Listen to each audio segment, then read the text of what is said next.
So 6 மாதங்கிறது ரொம்ப முக்கியமான ஒரு காலகட்டம். நம்ம பழங்கள நல்லா வேக வச்சு இப்போ வந்து முக்கியமாக ஆப்பிள் இந்த மாதிரி ஹார்டாக இருக்கிற பழங்கள வேக வச்சு தான் கொடுக்கணும்.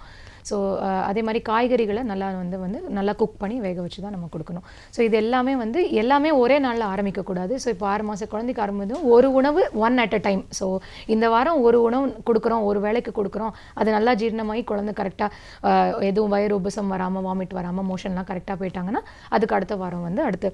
ஸோ இந்த மாதிரி ஒரு 6 மாத குழந்தை நம்ம ஸ்டார்ட் பண்ணும்போது எல்லாமே கொடுத்து பார்த்து குழந்தைக்கு ஒத்துக்குதா. இப்போ ஒரு சில குழந்தைகளுக்கு ஒரு சில பொருள் கொடுக்கும்போது மோஷன் கட்டிண்டு மோஷன் சரியாக போகாமல் இருக்கலாம்.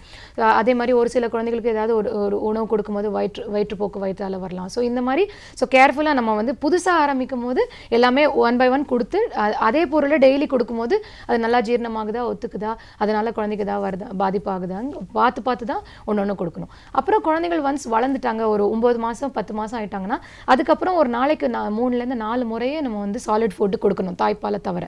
ஸோ 3லேருந்து 4 முறை கொடுக்கும்போது அது வெரைட்டி, எப்போதுமே குழந்தைகளுக்கு கொஞ்சம் வெரைட்டி கொடுக்கணும்.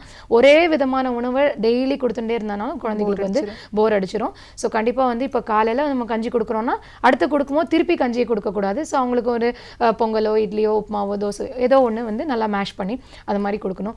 முக்கியமாக என்ன ஞாபகம் வச்சுக்கணும், குழந்தைகளுக்கு அளவு கம்மியாக இருந்தால் கூட அதில் சத்து அதிகமாக இருக்கிறாப்புல கொடுக்கணும். ஸோ இப்போ ஒரு சில குழந்தைகள் ஒரு சில பெற்றோர்கள் ரொம்ப இன்சிஸ்ட் பண்ணுவாங்க, இவ்வளோ பெரிய கப்பில் ஃபினிஷ் பண்ணாதான் எனக்கு திருப்தியாக இருக்குது டாக்டர் அப்படின்பாங்க. ஸோ அந்த மாதிரி இல்லாமல் குவான்டிட்டி, அதாவது அளவில் ரொம்ப கவனம் செலுத்தாமல் குவான்டிட்டி கம்மியாக இருந்தால் கூட அது நல்லா எனர்ஜி டென்ஸாக அதில் நெய் ஊற்றி இல்லை கொஞ்சம் எண்ணெய் சேர்த்துண்டு அந்த மாதிரி அதில் புரோட்டீன் சத்து அதிகமாக இருக்கிறப்பல பருப்பு நல்லா கெட்டி பருப்பு சேர்த்துண்டு. ஸோ அந்த மாதிரி நம்ம அது குவாலிட்டி தான் நம்மளுக்கு இம்பார்ட்டண்ட்டே தவிர குவான்டிட்டி கொஞ்சம் கம்மியாக சாப்பிட்டாலும் பரவாயில்ல. ஏன்னா நம்ம அடுத்த 3 மணி நேரத்துக்கு அப்புறம் திருப்பி அந்த குழந்தைக்கு ஏதாவது சாப்பிட கொடுக்க தான் போகிறோம். ஸோ பெரியவங்க 3 வேளைக்கு சாப்பிட்றப்பல குழந்தைங்க 3 வேளைக்கு சாப்பிட மாட்டாங்க. குழந்தைங்க 3 மணி நேரத்துக்கு ஒரு தரம் ஏதாவது கொஞ்சம் சாப்பிட்டுட்டே இருப்பாங்க. ஸோ அதனால் குவான்டிட்டியில் அதிகம் கவனம் செலுத்தாமல் குவாலிட்டியில் தான் கவனம்.